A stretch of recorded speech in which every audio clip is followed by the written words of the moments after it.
नमस्कार दोस्तों, स्वागत है आपका हिंदी नॉलेज शो में। तो दोस्तों, पाकिस्तान ऑक्यूपाइड कश्मीर अब सीओ के आप इसे कहना शुरू कर सकते हैं, यानी कि चाइना ऑक्यूपाइड कश्मीर, क्योंकि ये पाकिस्तान के हाथ से निकल चुका है और इसका कंट्रोल अब आ चुका है चीन के हाथों में। और सिर्फ इतना ही नहीं, अब पाकिस्तान की सेना ने पीओके की सुरक्षा की जिम्मेदारी भी चीनी सेना को सौंप दी है। और क्योंकि उसे पता है कि वो भारत से कई गुना ज़्यादा कमज़ोर है, अगर भारत एक जोरदार और अचानक हमला करता है तो कुछ ही घंटों का खेल है पीओके भारत में होगा। और इसी डर की वजह से अब इसकी जिम्मेदारी पूरी तरीके से दे दी गई है चाइना को, और चाइना ने वहाँ पर मिसाइलें तैनात करना शुरू कर दिया है, डिफेंस सिस्टम तैनात करने शुरू कर दिए हैं, और भी बड़े बड़े प्लान्स हैं जिन्हें एक्टिव कर दिया गया है। और चीनी सेना भी अब वहाँ पर तैनात एक तरीके से कर दी गई है। मैं आपको सारी चीज़ें डिटेल से बताने वाला हूँ, साथ ही हम जानेंगे कि भारतीय सेना का अब एक्शन प्लान क्या होगा पाकिस्तान ऑक्यूपाइड कश्मीर को फिर से भारत में मिलाने को लेकर। हर चीज डिटेल से हम देखेंगे। तो चलिए उस वीडियो को हम शुरू कर लेते हैं, लेकिन उससे पहले अगर आप हमारे चैनल हिंदी नॉलेज शो पर पहली बार आए हैं तो चैनल को जरूर सब्सक्राइब कर लीजिएगा, क्योंकि आपको पर डे 3 वीडियो मिलती हैं अलग अलग टॉपिक्स पर, चाहे वो डिफेंस, फॉरेन पॉलिसी और फाइनेंस ही क्यों ना हो। तो चलिए उस वीडियो को हम शुरू कर लेते हैं। तो दोस्तों, मीडिया रिपोर्ट्स के अनुसार कुछ बड़ी खबरें निकलकर सामने आई हैं related to Pakistani occupied Kashmir.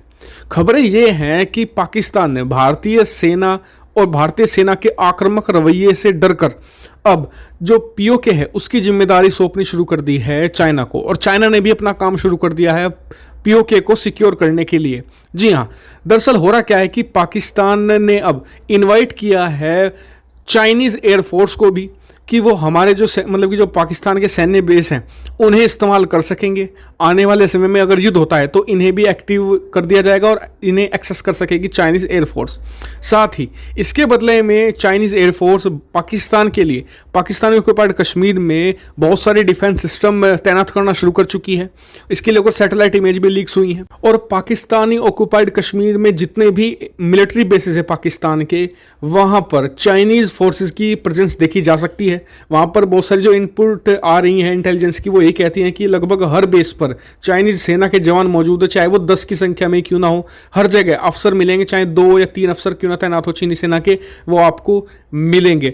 और इसके अलावा डिफेंस सिस्टम और मिसाइल साइट मिलकर दोनों देश मिलकर बना रहे हैं, यानी कि आने वाले समय में भारत से युद्ध जैसी स्थिति में दोनों देश पहले घबराए हुए हैं, क्योंकि पाकिस्तान को तो हम लगभग 4 युद्धों में मजा चखा चुके हैं और हर तीसरे दिन हम मोटार से या फिर तोप से मजा चखाते हैं पाकिस्तान को। लेकिन गलवान घाटी की हिंसा और उसके बाद जिस तरीके से चीनी सेना की साइट पर भारत ने कब्जा किया है, ये बात दोनों देश समझ चुके हैं कि इन दोनों को सबसे बड़ा खतरा भारत से ही है।